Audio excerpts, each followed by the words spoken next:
Euh, Chaque jour, je commence à voir ce qui se passe avec notre équipe. Je vois les nouvelles des États-Unis le jour avant.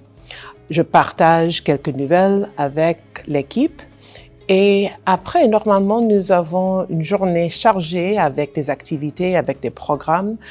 Quelquefois, je voyage dans les autres parties de la Côte d'Ivoire pour voir nos projets, pour soutenir les efforts et pour montrer que les États-Unis nous sont présentes dans presque tout le terrain avec les programmes en partenariat avec les Ivoiriens.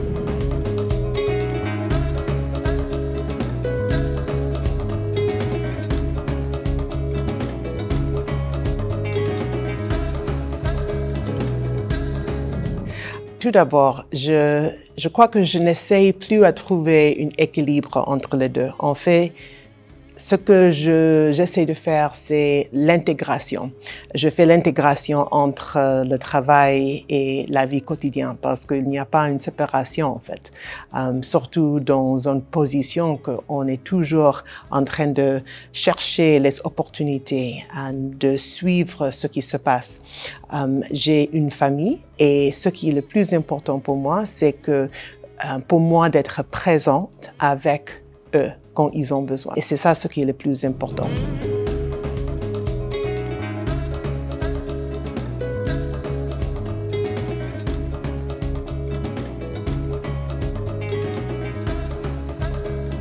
Il y a les choses que j'adore faire quand j'ai du temps libre et même pendant que je fais le travail.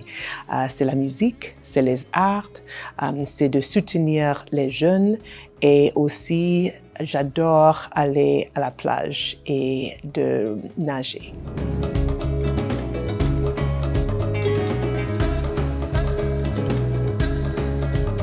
J'adore tous les genres de musique, surtout.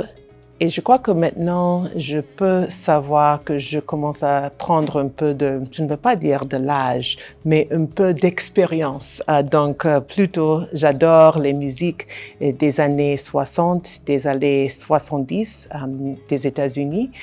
J'adore les musiques, en fait, traditionnelles aussi. Et j'adore quand aussi les artistes d'aujourd'hui font l'intégration avec la musique de la passée. En fait, quelquefois, ils font des samples et quelquefois, c'est une inspiration. Et même ici, j'ai pu avoir l'occasion de faire la connaissance de plusieurs musiciens ivoiriens. Et ça, c'était aussi vraiment un grand plaisir.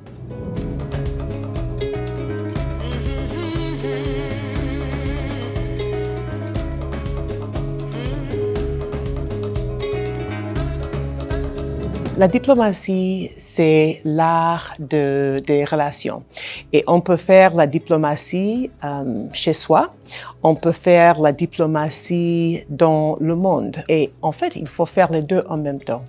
Et donc, le message que j'aimerais donner, c'est il ne faut pas penser aux barrières, il ne faut pas penser à ce qu'on ne peut pas faire, parce que vous pouvez faire tout ce que vous voulez. Il faut chercher des opportunités. Il ne faut jamais attendre le moment parfait pour agir parce qu'il n'y aura jamais un moment parfait. Aujourd'hui, ce moment, c'est le moment parfait. Donc, il faut juste sauter. Il faut essayer des choses. Il faut prendre quelques risques. Même ils sont des risques calculés. Il faut prendre les risques et il faut vraiment suivre les rêves.